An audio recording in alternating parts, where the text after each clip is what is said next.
So I know a lot of you guys on stream are wondering what type of disturbance in the timeline happened to make me play Rue again.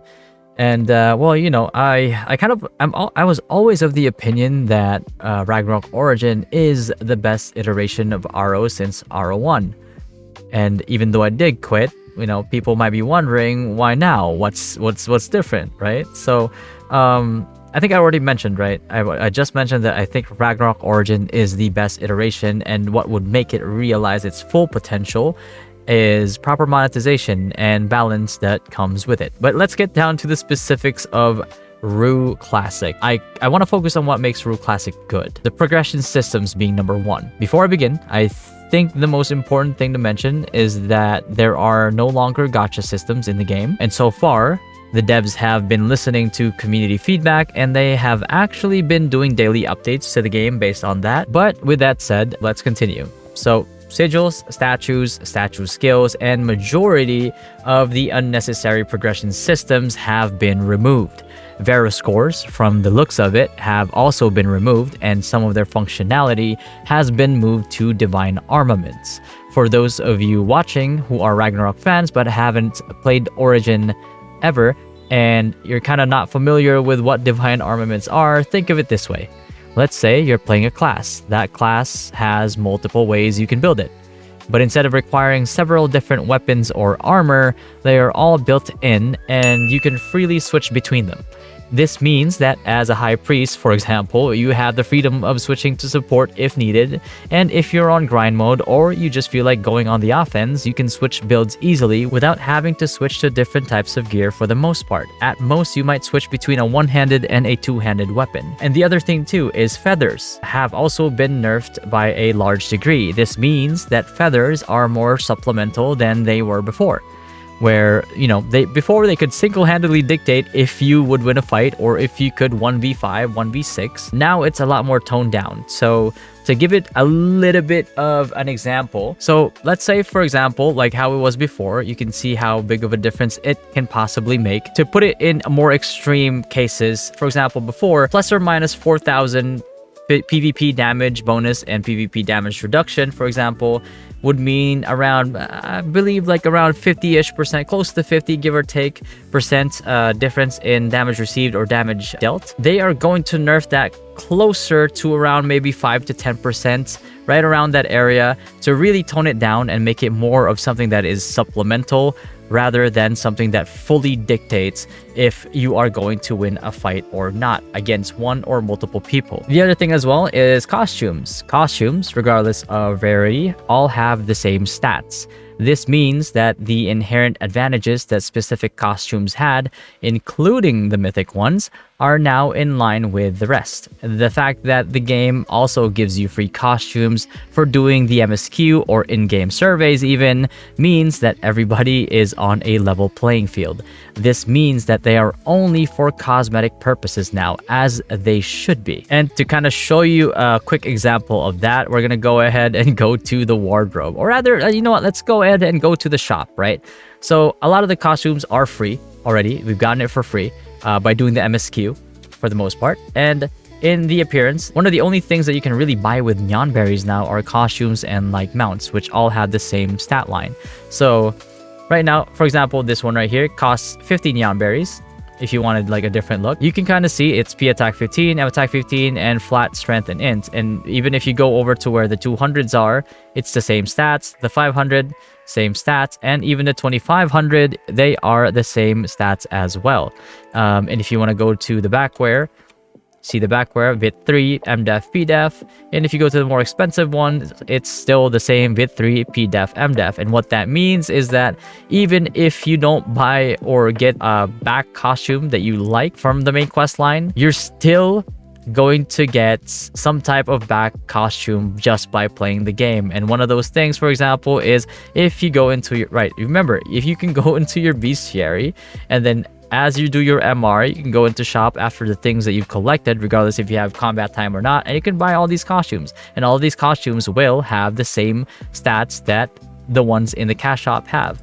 So that includes also everything, including a back costume, which is also, as you can see, it is VIT3, MDEF, and PDEF flat. Really small bonuses that no longer dictate how a build is going to function. So you might ask, well, how are certain classes going to function now, because a lot of them relied on these costumes, right? Well, they're going to be repurposed into certain parts of the game. I don't want to make this too long, but just as an example, in order for you to try to get your fixed cast time, which a lot of it before, you relied a lot on costumes, right? So if you look at Int right now, Int now solely gives you variable cast time reduction. If you look at Dex right now, Dex now gives you skill fixed CT reduction, which is basically fixed cast time reduction. So it's your FCT. So that's kind of like one of the main things that they've been doing in order to really like rebalance the game as a whole and make it so essentially the game is a lot more forgiving for a lot of players. Like, you don't really have to target like gacha, spend $300 on like a gacha like equipment because you really need it for your build. It's going to be sort of built into the game itself for the most part, right? So that's really good when it comes to costumes. And now one of the best things probably that they could have done is pets. S-pets have been completely removed, and the highest tier of pets you can obtain are A rank pets.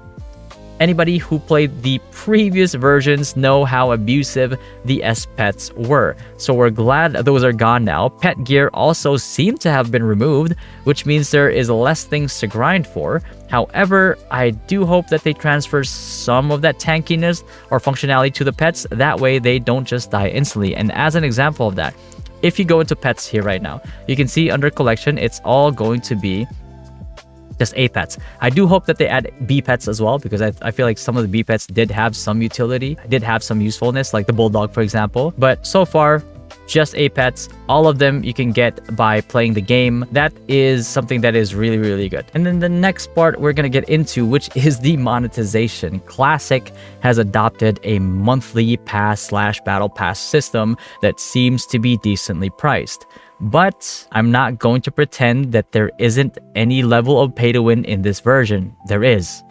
There's no denying that.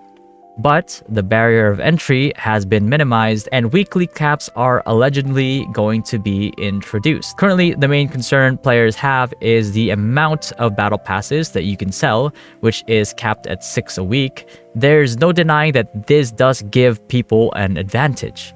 The only solution for this is either limit it further, or if the weekly caps for feathers, purple coins, pet coins, etc. have small and hard limits to them, something that they did say they're going to do, but let's see up to what level they're going to change it at. However, as critical as I can be with the Ragnarok IP, with the current changes, it does feel good as a content creator that when somebody asks me what is a good free-to-play class, I can confidently say any class. Joymaker has clearly been listening to all the feedback, so I wouldn't be surprised if we get an update on this during the CBT. And now, number 3. This is something that I really wanted to have for a very long time: a tournament. A game does not hold $1 million tournament if they have no intentions of aiming to be a respectable title in the genre. What this tells me, as someone who is competitive, is that they want to gather people who are looking to compete, which is always good for the PvP scene, something that Ragnarok Online has always been popular for. After the disappointment I experienced with games like Aeon 2 recently, it is quite refreshing seeing an MMORPG seriously host a tournament of this magnitude. I recommend everyone to join it because the more competition, the better and the spicier the fights. And if you wanted to see what the tournament overview is, all of that info is currently posted in their Discord. So if you want to check it out, I'll put the link down below as well, and you can read through it, and you can see that at some point in here, after basically the ranked games in the game itself, there will be a stage where essentially once it's narrowed down to a certain amount of people, which is a lot of teams, by the way. It's like 96 qualified teams over like 4 divisions or something like that. They are going to have preset characters for those 96 teams, and what is something that they called, I believe it is called Fair Arena Mode. And the explanation is that players may choose from 14 transcendent second jobs to create their match character. Growth systems may be freely configured. So essentially, you're gonna get a pre-made character, and everybody's gonna get the same amount of resources. You get to build it however you want. Your skill, your builds, whatever theory crafting strats that you have prepared, it's going to be huge. And in all honesty, this is the type of tournament that I have been looking forward to for a very long time from the IP, the Ragnarok IP. This 100% has me excited. It's definitely going to create some buzz. It's definitely going to create some conversations, and it's going to give more attention to the classic version of Ragnarok Origin. So this isn't just a side project that they're trying to do on as like another form of cash grab. Essentially, this actually is them putting their money where their mouth is and shelling out the cash to sponsor and hold and actually house an event this large, right? This gesture does give me a lot of confidence in the game. And, you know, with Ragnarok Classic, personally, if you ask me, I 100% will be full sending it to this game. However, I did have a question in mind. Why did they do it now? To be honest, I don't know why exactly, but I can say one thing. Based on my own experiences, if there's one thing we all know, is that they're fully aware of the horrible reputation that Ragnarok IP has. My personal hypothesis is that Ragnarok Classic is a way to rectify things that have caused dissatisfaction in Ragnarok and the Ragnarok IP in general. They accomplish two things by doing this, really. They get actual metrics on the feasibility of bringing a subscription/battle pass RO game. It's very possible that this will affect monetization choices for the future. So honestly, us players for a very long time have asked for something like this of the IP. I think it is now time for us players to kind of like put our money where our mouth is and support a monetization system that we have been asking for now that we have it. It did take a long time, yes, sure, but now it's here. Now what do we do? Ball's kind of like in our court as a player base and as a RO fan base at this point, right? And number two of what they accomplished by doing all of this is that they are able to repair the tarnished reputation of Ragnarok Online to some degree. I think we're all aware that Gravity and their biggest revenue is coming from Ragnarok Online. It makes absolute sense for them to do something like this. And honestly, as a Ragnarok fan and a player, I do see this as an opportunity for us to show them as well that this model just has better longevity. After all, we never really had a chance to show them before. If they improve the monetization to an acceptable degree, along with hosting a big tournament like the Tyr Cup that is actual fair play, and with such a huge prize pool, maybe it's a chance for the Ragnarok IP to finally realize the potential it always had. And I, for one, as a huge Ragnarok fan, a long time Ragnarok fan, this is something that I've always been looking forward to.